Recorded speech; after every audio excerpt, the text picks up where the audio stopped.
अम्बेडकर ने नहीं बनाया, वो झूठा है। संविधान बनाया है स्वर्गीय श्री PN राव साहब ने। अम्बेडकर का अस्तित्व खत्म कर दो, खत्म करो।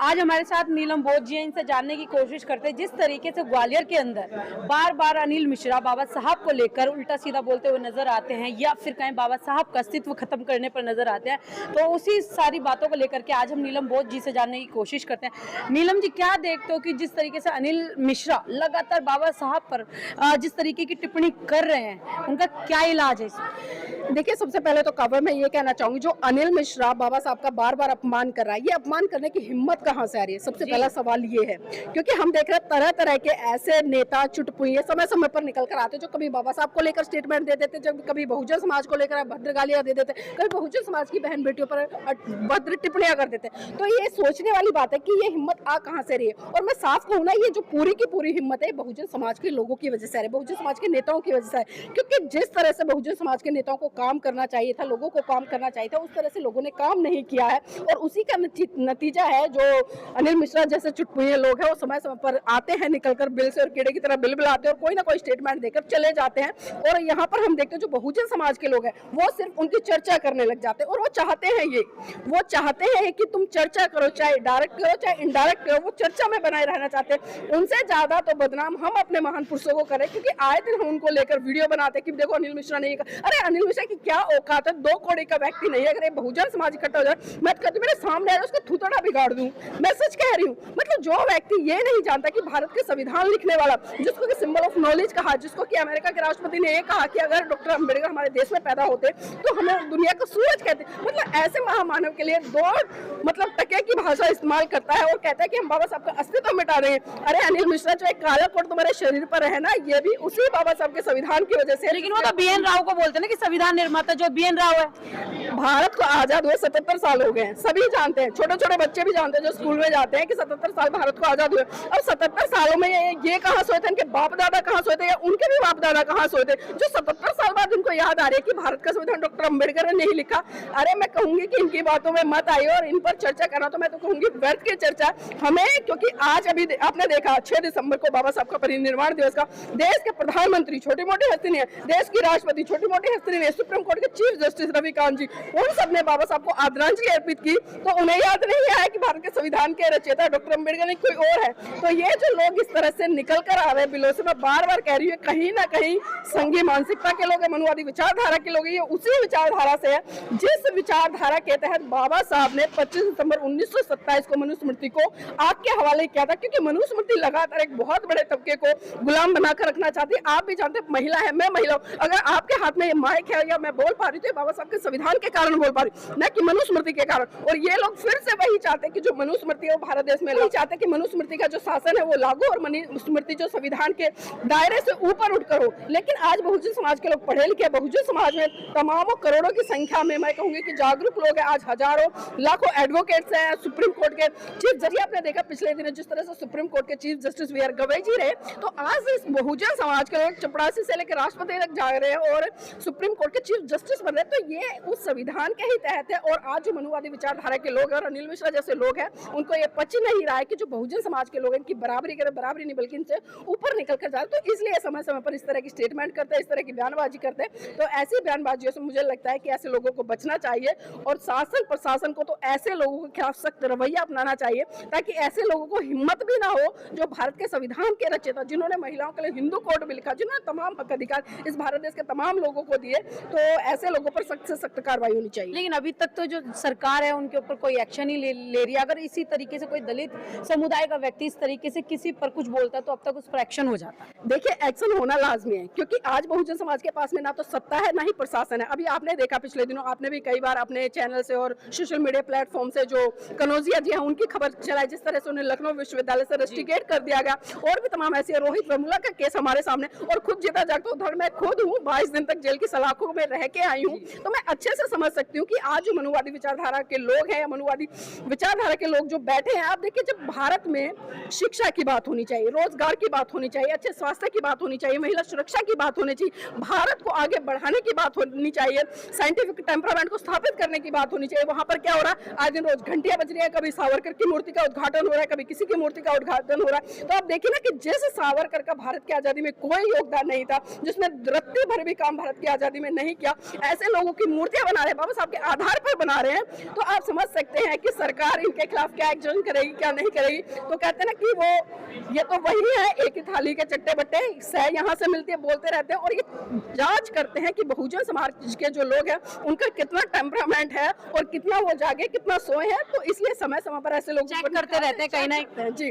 वो हमें होमवर्क दे देते हैं, हम होमवर्क में लग जाते हैं, और वो यही चाहते हैं क्योंकि नकारात्मक में भी प्रचार होता है। जी। अच्छा, एक सवाल है, अभी आपने मनुस्मृति की बात करी, कहीं ना कहीं अगर देखा जाए तो सुप्रीम कोर्ट का भी एक फैसला है कि अगर कोई महिला किसी दूसरे बिरादरी में जाकर के, यानी कि कोई दूसरी जाति में जाकर के अगर शादी कर लेती है तो पिता की जो संपत्ति है उसमें से उसका हक खत्म हो जाता है, अगर वो सेम कास्ट में शादी करती है तो उसका हक रहता है। तो ये कहीं ना कहीं मनुस्मृति लागू हो रही है। देखिए, मैंने कहा ना, डायरेक्ट इनडायरेक्ट आज मनुस्मृति को स्थापित करने का प्रयास किया जा रहा है, और जिस व्यवस्था की बात कर रहे हैं, क्योंकि बाबा साहब ने ऐसी व्यवस्था को तोड़ा है, मनुस्मृति दहन की, तो सारे लोग दिल मिला गए, उन्हें पता चल गया कि अरे जो महिलाएं कल तक हमारी गुलामी करती, जो महिलाएं शादी से पहले पिता के अधीन रहती थी, जवानी पर अपने मतलब पुत्र के अधीन रहती थी, पति के अधीन रहती थी, और जब मर जाती मतलब पति मर जाता तो पुत्र के अधीन रहती थी, तो आज वो महिलाएं सक्षम हो रही है। आज देखिए ना, बाबा साहब के संविधान से, हिंदू कोर्ट बिल से लोगों को कितने अधिकार मिले, खासकर महिलाओं की बात करूं, चाहे वो हिंदू समाज की महिला क्यों ना हो, लेकिन वो तो मानने से मना कर देती है। मैं वही कह रही हूँ ना, क्योंकि देखिए बाबा साहब ने पर्टिकुलर पूरे भारत देश की महिलाओं के लिए संविधान लिखा, पूरे भारत देश की महिलाओं के लिए हिंदू कोड भी लिखा, लेकिन विडंबना है कि वो पढ़ी लिखी मूर्ख महिलाएं, चाहे मैं चपरासी से लेकर राष्ट्रपति तक की बात करूं, बाबा साहब के विचारों को, सिद्धांतों को नहीं समझ पा रहे, और उसी का कारण है कि जिस महिला के लिए बाबा साहब ने सशक्तिकरण की बात की कि हर तरह से महिला सशक्त होगी, चाहे वो राजनीति में हो या खेल जगत में हो, फिल्म इंडस्ट्री में हो या पत्रकारिता की फील्ड में, किसी भी जगह में हो, वहां महिला अपना प्रतिनिधित्व स्थापित करेगी। लेकिन अब धीरे धीरे देखिए किस तरह से हो जाए, आज एक भी दिन ऐसा नहीं जाता है काव्या जी जब आपको मेन स्ट्रीम मीडिया से या अखबारों की मीडिया से या बहुजन मीडिया से यह खबर सुनने को ना मिलती हो क्या दलित बेटी के साथ में बलात्कार हुआ, या दलित बहन बेटी को, या किसी को घोड़ी पर से उतार दिया गया, किसी को पानी पीने से मतलब मारा गया। तो इस तरह के प्रकरण हमारे सामने जान पूछकर किए जा रहे हैं, और ये चंद लोग हैं जो वीडियो बनाते हैं सोशल मीडिया पर वायरल करते हैं, और ये वायरल इसलिए करते हैं क्योंकि बहुजन समाज का जो मनोबल है वो टूटे, और इसको देखकर वो डरे और कोई भी हिम्मत ना करे हमसे। लेकिन आपको नहीं लगता कि मनुवाद से कहीं ना कहीं बहुजन समाज डरता है? क्योंकि अभी जिस तरीके से हरिओम वाल्मीकि की हत्या कर दी गई, या और भी बहुत सारी दलित समाज की बेटी हैं जिनका मंदिरों के अंदर शोषण होता है, बलात्कार होता है, उनको मार दिया जाता है, उसके बाद भी उनकी आवाज नहीं उठाई जाती है। लेकिन वहीं पर अगर जनरल कैटेगरी की अगर हम बात करें, ब्राह्मण समाज की अगर हम बात करें, उस समाज की अगर कोई महिला हो तो उसकी आवाज जोरों शोरों से उठाई जाती है, रोडों को जाम कर दिया जाता है। इसमें भी गलती बेटियों में फर्क है, यानी कि बिल्कुल फर्क है। देखिए, मैं कहती हूँ जो जाति का कार्ड है वो हमेशा खेला जाता है, चाहे वो राजनीतिक तौर पर हो या जिस तरह से आजकल नेता कर रहे हैं उस तरह से हो, लेकिन ये कहीं ना कहीं बहुजन समाज के लोगों की भी जिम्मेदारी है, क्योंकि बाबा साहब ने आपको एक विशाल धम्म दिया जो कि पूरे विश्व में फैला, और पूरे विश्व की सीमाओं में निकलकर उन्होंने पूरे तरह से एक करुणा मैत्री भाईचारे का संदेश देते हुए पूरे विश्व में राज किया। और वो समय था सम्राट अशोक का और तथागत बुद्ध का, जब पूरा भारत कहीं ना कहीं विश्व गुरु कहलाया। लेकिन जैसे जैसे उनके सिद्धांत यहाँ से खत्म होते गए, उनके फॉलोअर्स खत्म होते गए, हमने देखा कि जो एक दूसरी व्यवस्था थी, जो दूसरी संस्कृति थी, उसने यहाँ पर कब्जा किया, और उसी का कारण है आज जो अत्याचार शोषण। क्योंकि बाबा साहब ने कहा कि जाति तोड़ो, बाबा साहब ने कहा कि जाति खत्म करो। फॉर एग्जाम्पल मैं बात करूँ, यहाँ पर 10 लोग खड़े हैं, एक वाल्मीकि, एक चमार है, एक जाटव, एक रैगर, एक धोबी, एक कुम्हार है, एक पासी है, एक कुर्मी है। अगर ये सारे लोग अपनी जाति हटाकर अपने पीछे बोध लगाते तो क्या आप किसी की पहचान कर पाएंगे? एक बड़ा समुंदर बन जाएगा, मतलब छोटी छोटी नदियां आकर। लेकिन ये जातियां खत्म कैसे होंगी? क्योंकि लगातार जिस तरीके से एक जनरल कैटेगरी के आगे मैंने सवाल उठाया, एक ब्राह्मण के सामने मैंने सवाल उठाया, तो उन्होंने ये कहा है छूटते कि SC ST OBC जो समाज के लोग हैं पहले अपने अंदर से अपनी जातियां तो तोड़ें, तब तो आप लोगों का भला होगा। उन्होंने सीधा कहा है, तो कहीं बिल्कुल सही कहा है काव्या उन्होंने, मैं उनकी बात से एग्री करती हूँ, क्योंकि बहुजन समाज में आज 4665 के ऊपर जातियां बनी हुई है, और ये जातियां किसके? सिर्फ SC वर्ग में। आप देखिए ना, इतनी मतलब जातियां बना के लोगों ने रखे, हर कोई जाति को ढोरा। और सबसे ज्यादा बेड़ा गर्क तो ना मैं कहूंगी कि जो बहुजन गायक बने हुए आजकल, हर दिन जातियों पे गाने बनाए, कोई द ग्रेट चमार, the great Jatav, great Valmiki, मतलब आप देखिए रोज नए गाने जातियों पे बन रहे हैं। अब ये बताएं कि ऐसे लोगों से आप उम्मीद कर सकते हैं बाबा साहब का सम्मान करें या बाबा साहब की विचारधारा को वो करेंगे, आगे बढ़ाएंगे? ये जो आपने कहा ना, जो जर्नल लोग हैं वो कितने हैं बताइए मुझे? इस भारत देश में मुश्किल से 3% ब्राह्मण है, और 3% ब्राह्मण सत्ता पर भी काबिज है और प्रशासन पर भी काबिज है। तो एक गलती उन 3% की नहीं है, बल्कि एक गलती जो है ना 97% उनकी गलती है, क्योंकि वो ईमानदारी, निष्ठा, समर्पण के साथ में काम नहीं कर रहे, अपने महान पुरुषों की विचारधारा को आगे नहीं बढ़ा रहे। अगर वो ईमानदारी से काम करते हैं तो 3% की क्या औकात है बताइए। वो सही कह रहे हैं, आप लोग जातियों में बटे रहिएगा और बटते रहिएगा तो कटते ही रहेगा, कटेगा तो पिटोगे भी। और वो सीन आज भारत देश में बना हुआ है। आप किसी भी राज्य से खबर उठा लीजिए, शहर से, गली मोहल्ले से, यहाँ तक कि आप लोगों को मतलब शमशान के अंदर तक नहीं जाने दिया जाता। अभी कई सोशल मीडिया पर वीडियो डेड बॉडी लेकर जा रहे हैं और जनरल जो लोग हैं वो उनको घुसने नहीं दे रहे। अब बताइए संख्या बल किसका है? संख्या बल तो आपका है। अरे जाइए ना, तो हिम्मत तो रखिए ना। अगर वो एक मारते तो कम से कम आप 4 मारने की हिम्मत रखिए ना। लेकिन आप सिर्फ डर के कारण दब जाते हैं, आपको दबा दिया जाता है। तो मैं सबसे पहले यही कहना चाहूंगी कि बहुजन समाज के जितने भी नेता है, चाहे वो किसी भी क्षेत्र में काम करे, चाहे सामाजिक है, धार्मिक है, राजनीतिक है, एजुकेशन है, वो सभी समाज को एक जगह लाए, एक झंडे, एक डंडे, बैनर के नीचे लाए। आप बार बार आप एक बात कहते हुए नजर आ रहे हैं, बहुजन समाज, बहुजन समाज, बहुजन समाज। बहुजन समाज कब एकजुट है? क्योंकि बहुजन में अगर हम ओबीसी की बात करें तो वो सबसे ज्यादा शोषण दलितों का करता है। तो आप बहुजन किस तरीके से बार बार बोल रही हैं?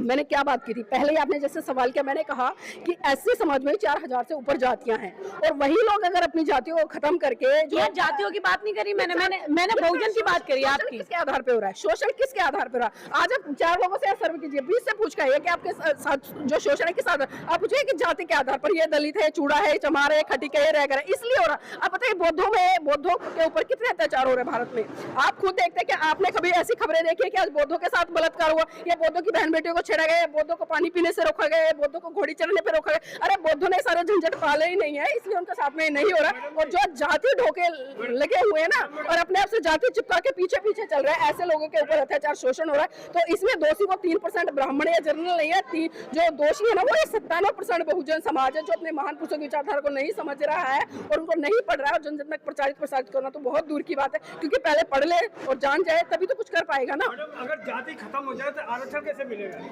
देखिए आदरणीय जी, आपने जाति खत्म करके आरक्षण की बात की। अब ये बताइए, अगर आप जाति खत्म कर देंगे तो क्या आप इतने सक्षम नहीं है कि आप जनरल कैटेगरी से फाइट करें? मेरा अपना बेटा है, कहने के लिए मतलब जो मेरा इतिहास रहा है वो वहीं से रहा आरक्षण का, लेकिन मैंने आज तक कभी आरक्षण नहीं लिया, मेरे परिवार में किसी ने आरक्षण लिया। मेरे बेटे ने खुद बीटेक का जनरल कैटेगरी से फाइट किया। हम अपने बच्चों को इतना योग्य क्यों नहीं बना रहे? हम क्यों मतलब आरक्षण के पीछे पड़े? और आरक्षण के वास्तव में इतना मिल रहा है जितना आप सोच रहे हैं। आपको कितना % आरक्षण बताइए? जो ऐसी नहीं, खत्म करने की बात नहीं, ये वो समाज के जाति खत्म करो। मैं तो कहती पूरे भारत देश में जो लोग ये जातियों का झंडा उठा रहे हैं, धर्म के जो झंडे उठा रहे हैं अलग अलग, ये सारे आए ना एक प्लेटफॉर्म पे, जातियां खत्म करें, आरक्षण खत्म करेंगे, आप इस देश में समानता स्थापित कराई। बताइए किसके आगे है? चाहे मोहन भागवत है, देश के प्रधानमंत्री है, राष्ट्रपति हो, एक ऐलान क्यों नहीं जारी कर देते कि भाई आज से देश में जाति व्यवस्था खत्म है, सभी एक समान रहेंगे, सबको इक्वल एजुकेशन मिलेगी, सबको जो जिस योग्य है जितनी एजुकेशन उसके आधार पर उसको रोजगार मिलेगा, तो जाति अपने आप खत्म हो जाएगी। हमें आरक्षण की जरूरत नहीं है। आप 2-4% आरक्षण देकर चिल्लाते रहते हैं आरक्षण आरक्षण।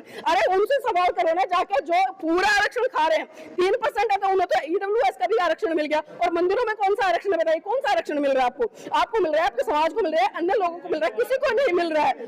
तो वही है ना आरक्षण। आज आप देखिए ईडब्ल्यूएस, मैं खुद उदाहरण देती हूँ आपको, जो अपने आरक्षण की बात की है ना, अभी ईडब्ल्यूएस कैटेगरी के फॉर्म निकलेंगे, दिल्ली की बता रही हूँ मैं, हर राज्य में निकलते हैं, अलग अलग क्राइटेरिया है, लेकिन ईडब्ल्यूएस के जो फॉर्म निकलेंगे मतलब 25% सीटें निःशुल्क होती है गरीब बच्चों के लिए। आप जाके सर्वे कीजिएगा प्राइवेट स्कूलों जो बड़े बड़े जो लाखों रुपए की फीस ले रहे हैं, एक भी बच्चा अगर आपको SC ST OBC समाज का मिल जाए ना, गरीब तबके का मिल जाए, तो मेरा नाम बदल देना, क्योंकि मैं खुद इसका जीता जागता उदाहरण हूँ। लोग नकली सर्टिफिकेट बनवाते हैं, वो लोग जो बलैनो में चलते हैं, जो अर्टिगा में चलते हैं, बड़ी बड़ी गाड़ियों में चलते हैं, 10-12-15 लाख की गाड़ियां चलते हैं, डायमंड की रिंग पहने होते हैं, डायमंड की मतलब गोल्ड की चैन होती है उनके गले में, और वो लोग मतलब ईडब्ल्यूएस का वो बनवा के सर्टिफिकेट अपने बच्चों का एडमिशन कराते हैं। आप वहां जाइए, उनसे सवाल कीजिए। तो जो ये आरक्षण है ना, इसका रोना छोड़ दीजिएगा। और जो ये लोग रोते रहते हैं, आरक्षण सबको पता है कितना मिल रहा है कितना नहीं मिल रहा। आप सुप्रीम कोर्ट में चले जाइए, डिस्ट्रिक्ट कोर्ट में चले जाइए, नीचे जितने भी प्रशासनिक जो वो है कार्यालय है या जितने भी अधिकारी, आप जाके देखिए, खुद सर्वे कीजिएगा। अभी दिल्ली में भी अगर मैं बात करूं आरक्षण की, जितने गवर्नमेंट स्कूल है, स्कूलों में टीचर तो क्या मतलब प्रिंसिपल तो मेन होता है ना, प्रिंसिपल तक नहीं है बहुत सारे स्कूलों में, टीचर की तो बात बहुत छोड़ दीजिए। और जो SC ST OBC कैटेगरी होती है ना, जो उसमें पद वितरित होते हैं, वो भी भरे नहीं आदरणीय जी। तो इसलिए आरक्षण का जो लोग है ना रोना रोते हैं और छाती पीटते हैं कि आरक्षण आरक्षण आरक्षण। अरे भाई, हम आरक्षण छोड़ देंगे, हमें चाहिए भी नहीं। मैंने तो आज तक नहीं लिया, न मेरे परिवार में लिया आरक्षण किसी ने, क्योंकि बाबा साहब हमें इतना बुद्धि से तर्कवादी, इतना स्पष्टवादी, इतना नॉलेजेबल बना के गए हैं कि हम अपनी मेहनत से इन जनरल लोगों को फाइट दे रहे हैं, उनसे अच्छे अच्छे नंबर लाकर हम आगे बढ़ रहे हैं। तो मुझे नीलम जी, एक सवाल है मेरा आपसे आखिरी, कि आप बहुजन समाज को यहाँ जोड़ने की बात कर रही हैं, बुद्ध के धम्म में लाने की कोशिश कर रही हैं, लेकिन वही बहुजन समाज, मैं बहुजनों में सिर्फ ओबीसी समाज की बात करूंगी, SC/ST की नहीं, क्योंकि SC/ST कहीं ना कहीं जागरूक हो रहा है, लेकिन बहुजन समाज अभी भी पाखंडवाद में लगा है। मगर बहुजन समाज ने दलित समाज को अलग कर दिया, उन्होंने अपना भवन बना लिया, उसमें छूटते ही उनके दो अल्फाज हैं कि हम जो अपने लोगों को जागरूक करेंगे, ना कि किसी और अन्य समुदाय के लोगों को। तो आप कैसे फिर बहुजन को मतलब साथ में ला पाएंगे? देखिए काव्या जी, आपका सवाल बहुत अच्छा है, लेकिन मैं आपको बता दूं, सभी जो ओबीसी समाज के लोग हैं वो सभी एक सी विचारधारा के नहीं है, वो सभी एक सी आइडियोलॉजी के नहीं है, हर व्यक्ति अलग अलग है। लेकिन आज जो ओबीसी समाज है वो भी निकल कर आप देखिए, जो यादव समाज है बहुत बड़े स्तर पर काम कर रहा है। हमारे ही संघ में कई आचार्य हैं जो आचार्य बने, कोर्स करा है और किसी भी हिंदू परंपरा को नहीं मानते,